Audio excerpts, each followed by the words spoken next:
Assalamualaikum warahmatullahi wabarakatuh. Ya, kembali lagi dengan saya Pak Basuki. Hari ini kita akan melanjutkan materi PKWU ya. Nah, ini sudah mendekati masa ujian sekolah.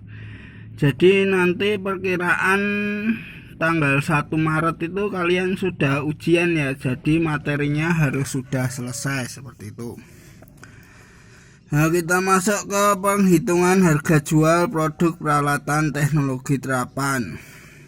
Nah, analisa perhitungan laba dan rugi yang dilakukan itu semua didasarkan atas harga perkiraan pada produksi peralatan teknologi terapan. Nah, meskipun demikian, perhitungannya diharapkan bisa memberi kita gambaran tentang biaya dan keuntungan dalam pengembangan usaha kita, yaitu kita dengan menghitung BEP atau break even point. Jadi BEP atau break even point ini seperti yang kalian pelajari di kelas 11 ialah data hasil perhitungan yang menyatakan bahwa perusahaan pada titik yang tidak untung maupun rugi atau titik impas. Nah, keuntungan akan diperoleh jika produksi atau harga penjualan berada di atas titik impas tersebut. Jadi BEP ini ada dua jenis ya, ada BEP unit dan BEP penjualan.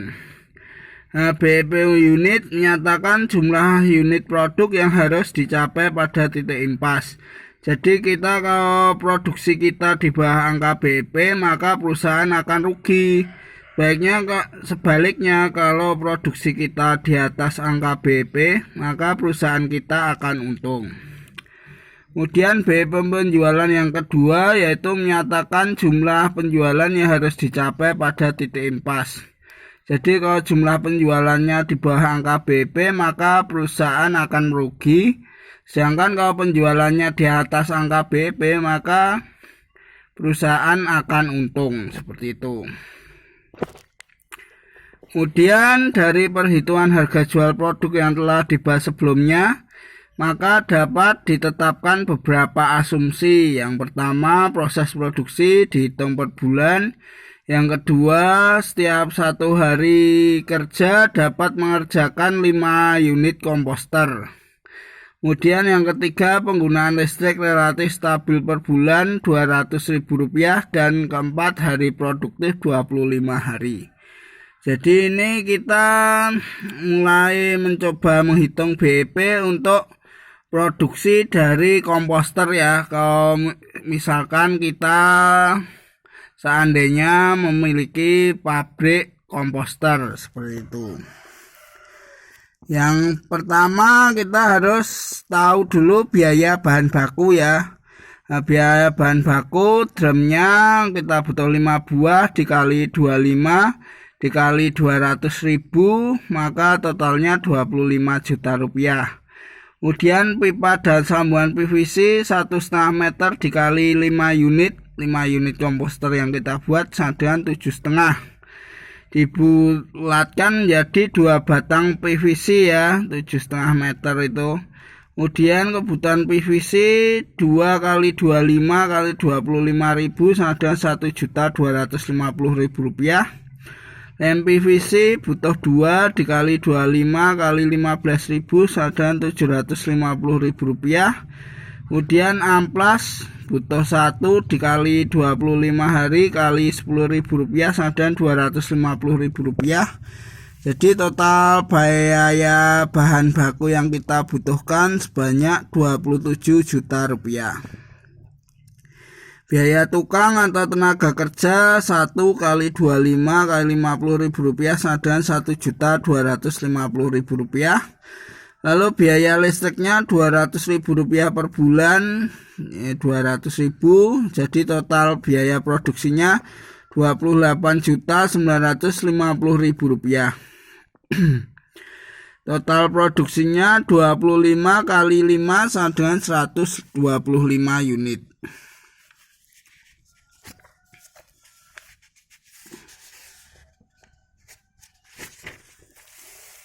Jadi kita bisa menghitung HPP yaitu Rp28.950.000 dibagi 125 sama dengan Rp231.600.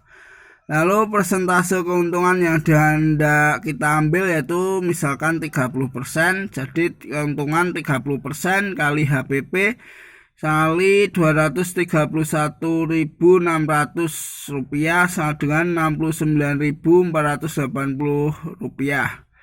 Kemudian harga jual produknya maka Rp231.600 ditambah Rp69.480 dibulatkan jadi Rp301.000 seperti itu. Kemudian selanjutnya yang bagian D ada media promosi produk hasil usaha teknologi terapan. Jadi kegiatan dan media promosi ini bergantung dari pasar sasaran yang merupakan target dari promosi tersebut. Nah, promosi produk dapat dilakukan diantaranya dengan mengadakan kegiatan di suatu lokasi, kemudian bisa promosi lewat poster, atau lewat iklan, lewat radio maupun lewat media sosial. Kemudian bagian E tentang penjualan produk dengan sistem konsinyasi. Jadi penjualan itu merupakan sumber utama penghasilan dan hasil akhir yang ingin dicapai. Jadi penjualan dengan sistem konsinyasi ialah penjualan dengan cara menitipkan produk pada pihak lain untuk dijualkan dengan harga jual dan persyaratan sesuai perjanjian antara pemilik produk dan penjual. Nah, perjanjian konsinyasi ini berisi mengenai hak dan kewajiban kedua belah pihak. Nah, informasi yang harus ada dalam perjanjian konsinyasi ada nama pihak pemilik barang atau konsinyor, lalu nama pihak yang dititipi barang atau konsinyi, nama dan teknis barang yang dititipkan, ketentuan penjualan, dan ketentuan komisi atau ketentuan yang akan diperoleh oleh toko. Nah, kegiatan penjualan ini tidak terbatas pada suatu tempat tertentu atau melibatkan banyak orang atau penjualan secara langsung, tapi kita juga sekarang bisa lakukan dengan sistem online ya, termasuk juga promosi-promosi dan penerapan penjualannya. Kemudian bagian F, evaluasi kegiatan usaha produk teknologi terapan.